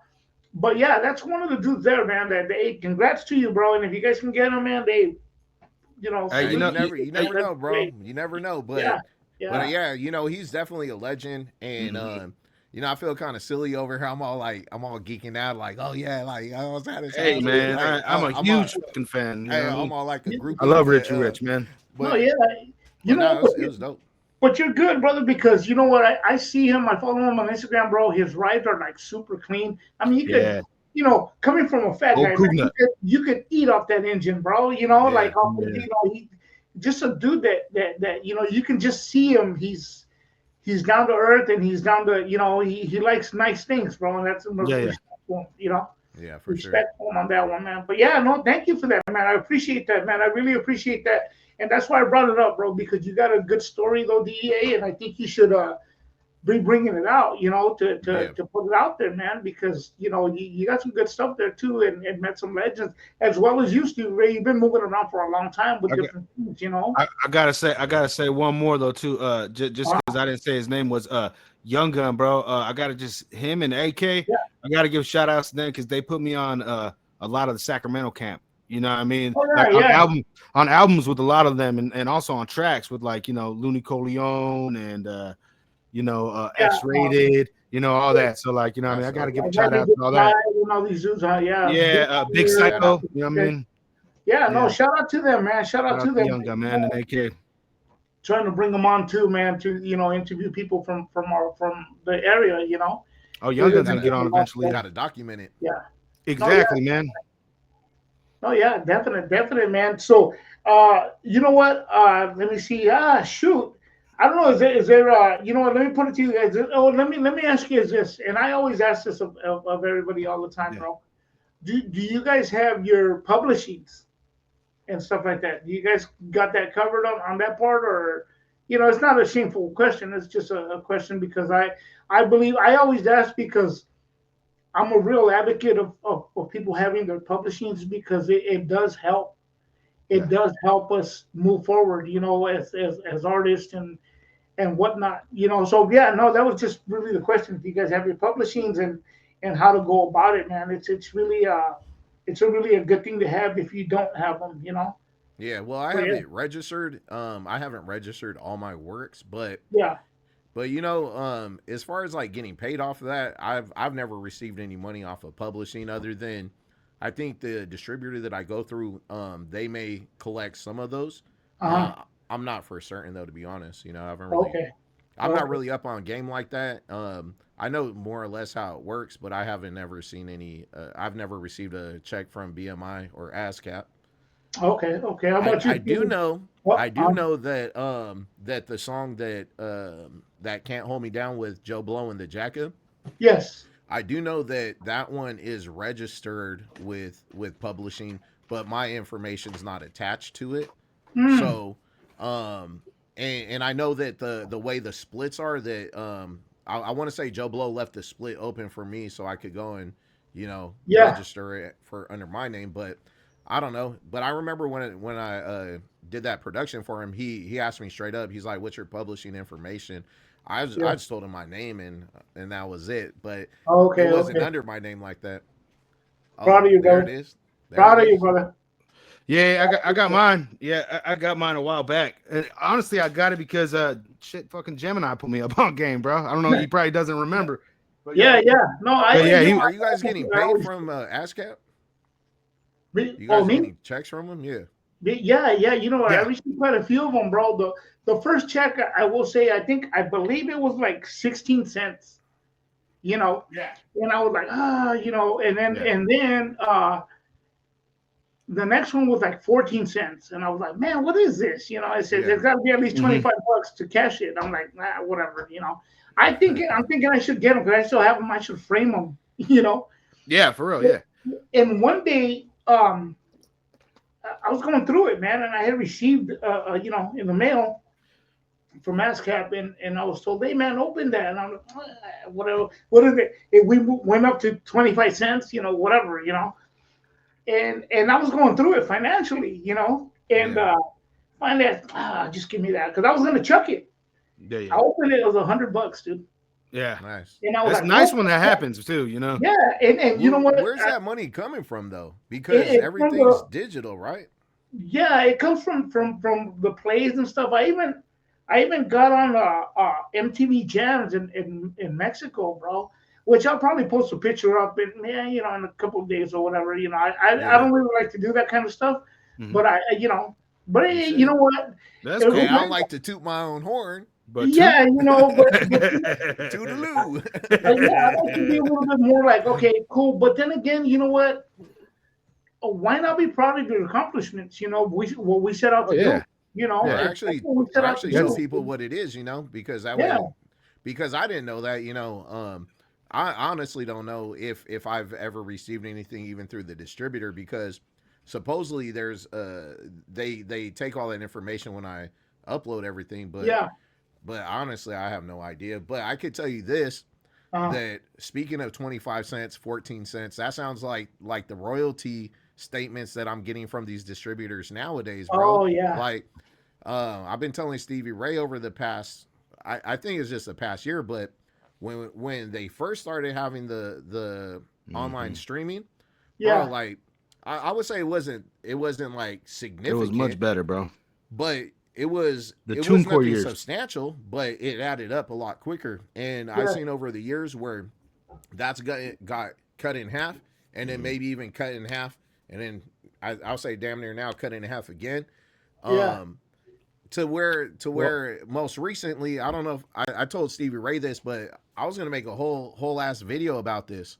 That I ended up deleting because it was so negative, and I didn't want to be negative. But I ended up getting taxed for like $10 from something through Spotify and my distributor, and I can't pinpoint where that $10 who actually took my $10. But I can tell you this: when I look at my statements over the past year, I've received no money from Spotify, no matter how much plays I've gotten. But they've somehow deducted. I'm not saying Spotify, because because I contacted Spotify. Allegedly, no, check this out. I contacted Spotify, and they're like, "Oh, we can't help you. We don't tax you that. Talk to your distributor." And I talked to my distributor.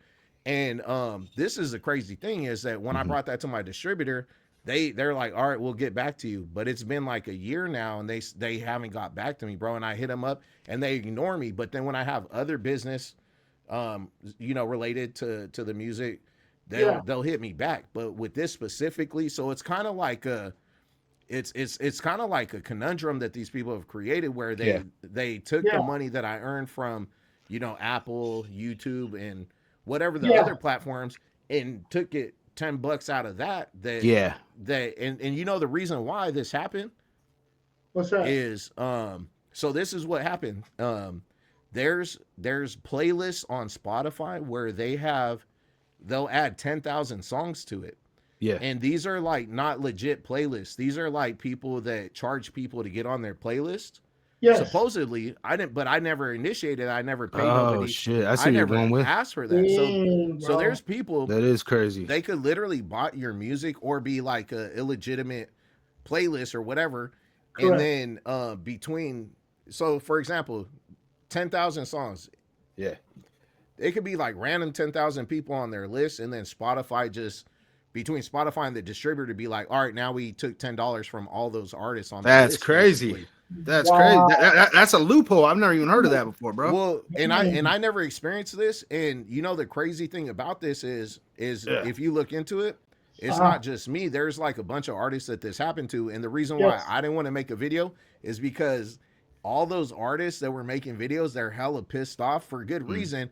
But they all look guilty as hell. They all look like they botted their music, and I'm like, I'm not gonna go out like, Gotcha. Because it's like the way I relate it is like you ever play a game with somebody and they're cheating, but then they end up winning, and then the game's over, and then you're like, but you cheated, and it's like you look like a poor sport. It's me on Street Fighter. Me on Street Fighter. That's basically what they do to artists. Is like they boop, and then you're like, oh, that's my money, and then it's like, but then it's like, what? Why'd they take your money? Well, they said I was botting, and they're like, oh, you probably were botting, and then you look like you bought your music, you look like a sucker. So it's like, and you don't get your $10 back. You don't get your $10 back, and you really can't do nothing about it. And you talk to Spotify, and they just hang up on you. You can only chat with them. They hang up on you. Your distributor won't get back to you, and you just are just like, dude, this sucks. So besides the decline in the streams, is like that's something I ran into, and it's just a bizarre thing. I don't know, like I don't even know how that even exists. You know, it's like it's just scandalous. You know. Yeah, no, definitely, bro. Definitely, man. That's unfortunate, bro, because I know there's a lot of artists and even big artists that are fighting that too as well, man. That's unfortunate, you know. I got to see some good checks from ASCAP, man. I've gotten to see, you know, they came in and they were getting bigger and bigger and bigger, and I was like, whoa, what the heck's going on? You know, like, you know, I was thinking, man, I hope there's not a mistake, and I'm gonna have to pay this back. This is quite a bit of cash, you know. Right. But you know, on one occasion. And I'll go into a different story here, you know? And just because we're on the subject, okay, not taking away from you guys. But we went to the bank. My son and I, we went to the bank, you know, where I bank at, and I went to go. I think it was cash it or deposit some of it instead of doing it through the machine. I go, let's just go inside. I think it was raining outside. It was cold. Something. We went in, you know, we're inside the bank and. We go inside the bank and I hand the girl the check and she gets it and she looks at it and she says, oh, okay, yeah, okay, fine. She's all, she goes, you're still in the music business, huh? And this is, you know, I went from Gemini to the Grindhouse. Yeah. Right? So I'm there and I said, what do you mean, you know? And she says, she goes, I know exactly who you are. She goes, you're Gemini. And I was like, what the heck, you know? And my son's all like, what the heck? I'm like, wow, it was a little moment, you know, it was kind of cool. That's right. Yeah. That's me. That's me. Yeah. No autographs, though. No autographs. I stopped doing that back in '88. Right. Just take 100 for yourself there. I'll let you shake my hand, though. I'll let you shake my hand. Right? Oh, yeah. No. So that was kind of a cool experience. And I say it like this, bro. I say it like that. It was a cool experience because my son was with me, you know, and he's already of age. He's 23 now. So, but it was just like, like 2 years ago, maybe, or something, you know. So that was a cool experience to have that with my son, you know. That's on a publishing story, man. But going into everything else, man, what do you guys got coming up next? I know you guys are doing collaborations, and you guys will keep doing the podcasting and so on and so forth. Can you give us a little bit about that? Because we're crunching on time here a little bit, but we'll get this. We'll knock it out. Yeah, well, so quickly, besides the podcast, so the podcast first and foremost was kind of a byproduct of, in my opinion, the declining music business, to be honest with you, because because sure. Stevie and I, we recently collabed on an album called Fragments, Mm-hmm. and started off where it was just a couple of tracks that I was just gonna put out as a single. That I was like, hey, do a feature on, and then Stevie's like, hey, we should do an EP, and I was like, okay, let's see how this goes, because sometimes collabs could take a long time. So Yes. but what I found is Stevie, he was very motivated, and I would send him something and send it right back. So he was quick with it, and it was coming out dope, and he was spitting dope verses on there. And I'm like, okay, so basically this is kind of like making these tracks better than what I would do anyways. Like, because if it was, because I was putting out singles here and there anyways, and I just was like, oh, here we go, and it just, just dropping, and it's just kind of like fizzles, and you're like, okay, well, what's the point? So at that time, Steve Ray's doing verse. I'm like, all right, this is coming out doper. So now I'm feeling the music better, and and overall, that grew into a 21 track project. Fragments, go check it out. Anyways, the only problem we ran into with that was at the mixing because I couldn't get the sound that I had in my head. I couldn't get it to sound quite right that I wanted it. It wasn't translating well, you know, and so I did a bunch of revisions until finally I gave myself a deadline. And, 15 revisions, bro. Something 15. Like that. Something. It was not that. like I don't think people know how Something meticulous this man is right here. Something dumb. So you got to respect it, So kept revising it to make sure that it was good, and so I was really confident with the music. I was telling Steve, I'm like, bro, this is about to make some ripples, and but I felt like we dropped it, and I felt like it was just like anything any other thing on the internet where it just goes out into a void, and it's like. And it's like, and then that's that. And I'm like, bro, we need to get on some promotion, like to do some content creation or something. And I was like, that's where I was having the difficulty, because I'm like, do we want to do like TikTok videos or just some random like Instagram videos? But I'm like, and so we didn't really have a format in mind. And that's how I just told Steven, I'm like, bro, if we could do some sort of like podcast, or like, maybe I'll interview you, me, or we'll have like some different segments on it. Correct. And see how that goes. And it started off with me interviewing Stevie, and then Stevie interviewed me, and then we got Dame Daniels. Yeah, shout out to Dame, man. Shout out to Dame. Yeah, shout out Dame Daniels. We got Angel Oak on there with the shout out to them. I put on our Instagram. I'm like, anybody that wants to come on, you got a story, hit me up. They were literally the only people that hit me up, and oh wow, so we got them on there, but that one was actually hella fun to get on there too, and sent me their new music. Their new music's pretty dope too, and then and then we got you on there, villain too. We got you on there, and thank you again, man. Thank you again for that. Thank you. Yeah, and that one we're doing the clips right now, and then we're gonna be premiering it. I think Friday. I'm gonna shoot for Friday on YouTube. Okay, yeah. And then from there, we got Soup 1 for next week. We already got that one knocked out, and that's a fun one, bro. Hey, that's a fun one because me and Soup are drinking and shit. Hey, shout out Soup. Shout out Soup. Man, I need him up. He hasn't got back at me, man. Bro, he's gonna have some problems. It's gonna be some issues, but it's Soup. He's on a potato, bro. He's gonna call in from a potato, bro. You're stupid. You know what? That dude. Shout out to Soup, dude. That dude. He just, he's just a whole different breed of dude. If everybody had that attitude like him and his work ethic, dude, he's like, shout out to Soup, man. Shout out to Soup, bro. Looked after me a lot. I'm excited about that one. And then our most recent one that we just knocked out last week. That was fun too. We got this dude named Sam Wise. He's a skateboarder. I really like how he skates, man. He's one of my favorite skaters currently, to be honest with you. And he moved to Washington, and basically we got him on there, and then did an interview. And so now we're here and on your platform.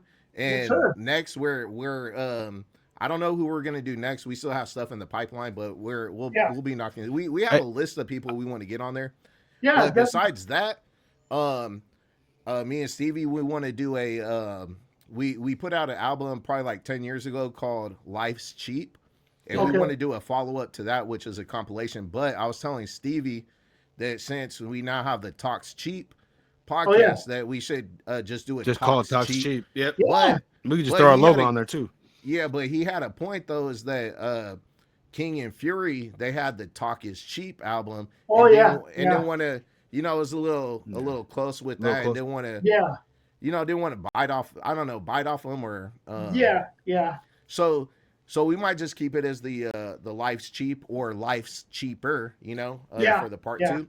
And shout out to King and Fury too, though, man. Man. Shout out to King, man. Hey, shout out, man. We got to get them on the podcast too.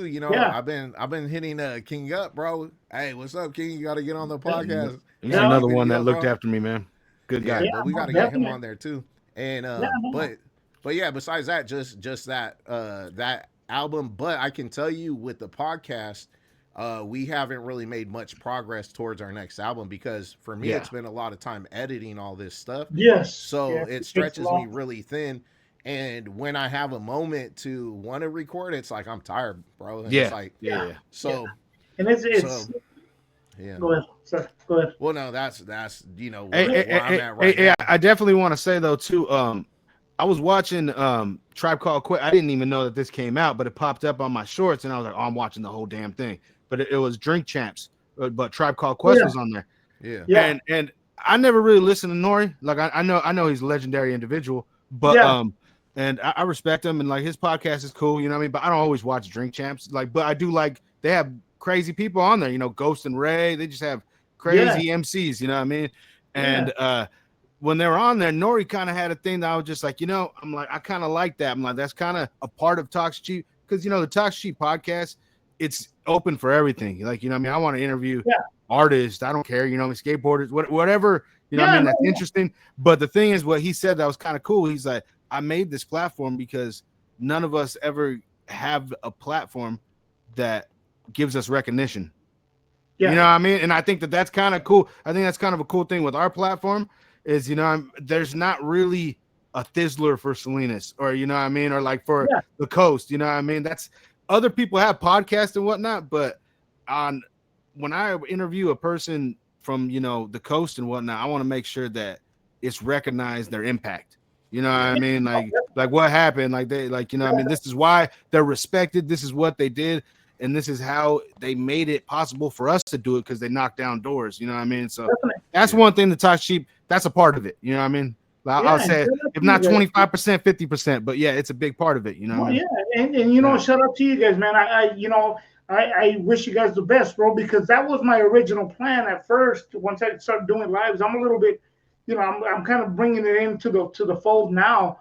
But that was my thing too, though, man, because it's live up to my, not to take away from you guys. It's more too as well as to bring in different things, not just the music. Exactly. Kind of stuff. But my most respect to you guys, man, doing your thing, and I wish you guys success on that part. Hey, it's harder than it looks, bro. And and I struggle a lot, even sometimes like saying a complete sentence without saying and I hear myself back. I'm like, bro, I sound dumb as hell. But but one thing I could say though is to kind of touch on what Stevie Ray was saying is that we also need to get pretty much all the artists from the 831 on the platform because we're trying to document it kind of like your documentary, bro, like Street Connect. Correct. So we something like that. The challenge that we're having though is the technology. It's limiting. So you have to, if you don't have high-speed internet and you don't have storage space on your phone, then we're going to run into some issues. Some heavy issues. We've been able to push through that and persevere. And it's incredible what we're able to do nowadays, but there's a lot of limitations to what it is. And I don't want to knock anybody that hasn't hit us up to get on, but some people may not want to be out there like that, may not want to be on YouTube. It's not the era, you know what I mean? But have a persona, Right. But they need to, they just need to start preparing now to get on because we need these people on to tell the story because right now as it stands, we've traced it back to Doom. And so we've hit up Doom. We've hit up Doom to get him on the show. Haven't heard back from him, but he's another dude we have to get on the show because we have to hear from him basically like who was popping when he started, what motivated and influenced him.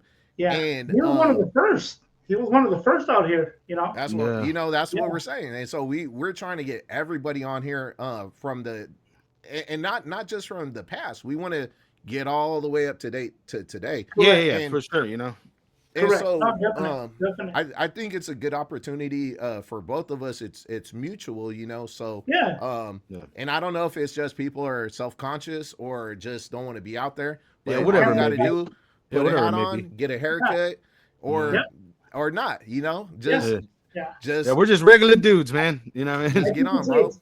Part of it's camera shy, bro. Because even me, when I first started, I was like, I don't want to do this. I don't want to do this. And sometimes too, like the camera does add 15 pounds. I'm not saying I'm some skinny dude, but it does add a lot of weight. For me, it's like 40 pounds, bro. Nah. For real, bro. That's like looking too good, man. It's all that Chipotle. Yeah, I was like, man. That's like even burritos and switch to tacos, bro. Yeah, I know. Shit. Right? No, man, we're going to have to get everybody on, bro. Like, that's definitely. Why I appreciate you getting on there because Eddie would be dope too, man.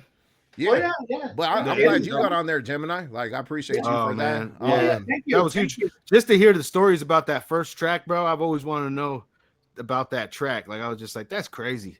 What is he even like? That's insane, bro. Not only that, but like when I started out, like that's one of the CDs that everybody was talking about is the Casualties of Life, and then Young Gun CDs. The 16 shots, Black to Black. Yeah, that was another one. So those are like the CDs that I remember when I was coming out that everybody knew at the time, and that's how it was. So for me, that's something I want to get everybody on. Shout out Young Gun, want to get him on there too. Soon get that lined up. He's got to handle a couple things personally, but he said he wants to. Yeah, and unfortunately, I just wish that me personally, I was a little bit better at this, but we're kind of learning as we go. So yeah, you know what? Don't beat yourself up too much, bro. On this, this is a trial and error kind of thing. It just kind of goes. I mean, and I'm sure we'll look back and be like, oh, I could have done it, just like everything else we've done, bro. But you know what? But we're not getting any younger, though.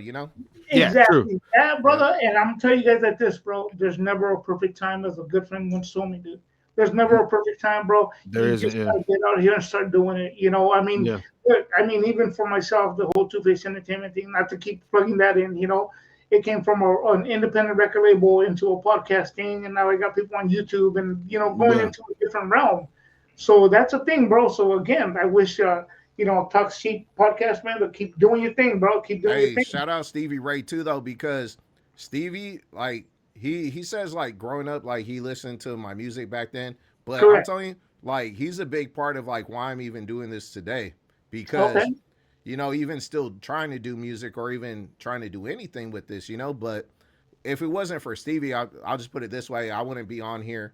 I wouldn't be doing no podcast. I wouldn't. Likewise, bro. Likewise. Yeah, I'd be putting out maybe some whack ass singles, like doing some dumb shit, and so I really appreciate Stevie Ray. One thing I'll say about Stevie is that he's very optimistic and he has a very can-do attitude, and so working with him is very easy to work with. I've worked with a lot of artists, and sometimes it's like pulling teeth to try to get anything done. With Stevie, it's like he lets me know when he could do something, when he can't, and he's honest about it, and we keep it moving. And I just I really appreciate you, Stevie. Just want to say that. I feel like on the podcast, we're always giving shout outs to the people on there, but shout out Stevie, bro. Like this dude right here, is keeping it moving. And the other thing too is, like, when I first started doing it, I'm like, I'm not sure this is gonna work, but now watching, I see Stevie's vibing.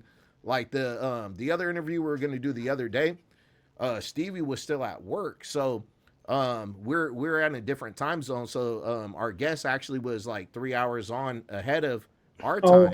And I'm hitting Stevie. I'm like, bro, on Instagram. I'm like, bro, come on. I ended up calling him on Instagram, and I'm like, bro, but the dude was hella cool. He's like, Sam, shout out Sam Wise.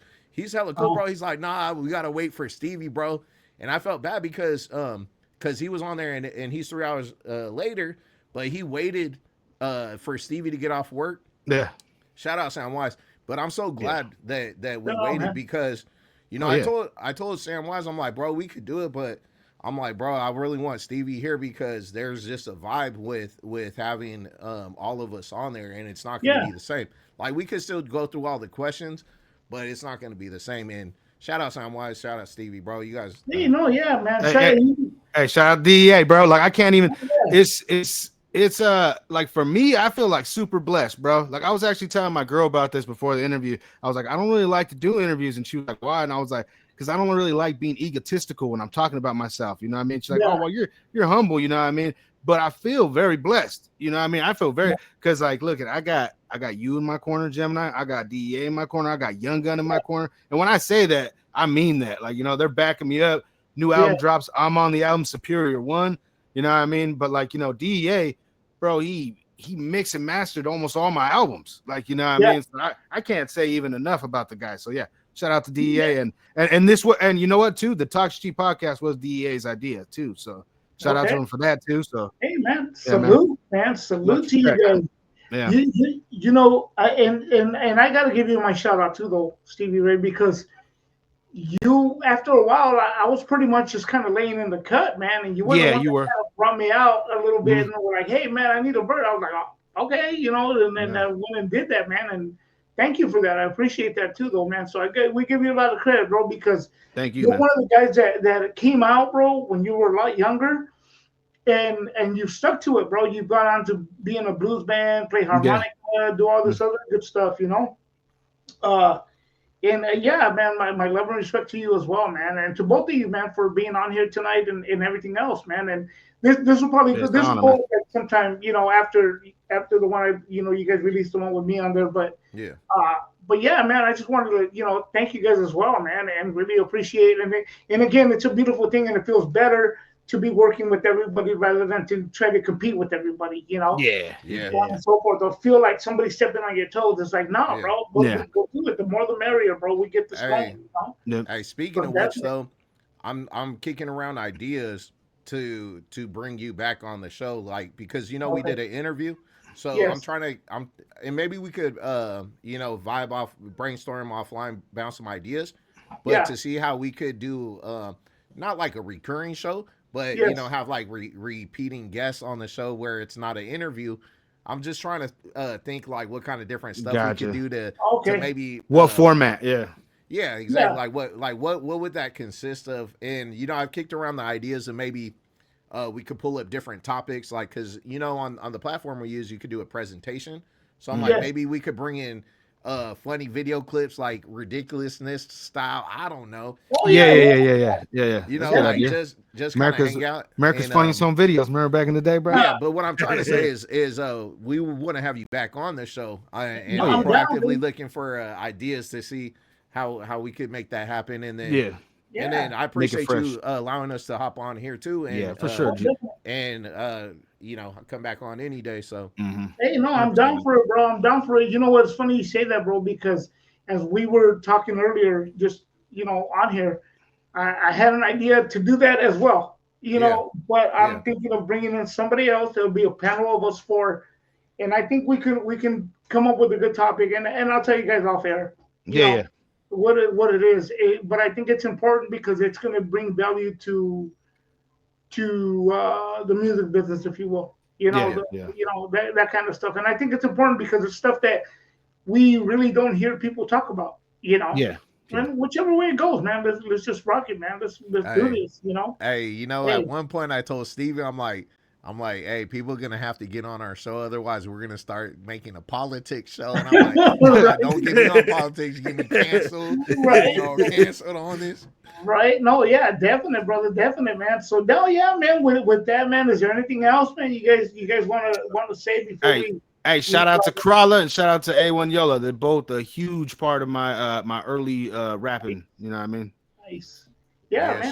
Shout out to everyone from the 831. Yeah, shout out to everybody, bro. You know, like I said, we just trying to get everybody on here, and you know, I'm just hoping that everything comes together and we're able to capture all that. And shout out to Lexo, and that's everybody. You know, you know, I know. I haven't seen eye to eye with everybody from back in the days, but you know, I would say that's 20 something years ago, and I look past all that, and everybody a man now too. You know what I mean? So yeah, it's water under the bridge to me. Yeah. You know what I mean? No, Is that what they say? Is that how you say it? Water under the bridge? Yeah, water under the bridge. Yeah, that's the way you say it. Hey, bygones, let bygones be bygones. You know what I mean? And really just want to hear people's story and really capture that and document that. And that's my goal for what we're doing. And that's pretty much what I'm trying to do with Stevie. All right, 100%, man. Well, the best to you guys, man. Seriously.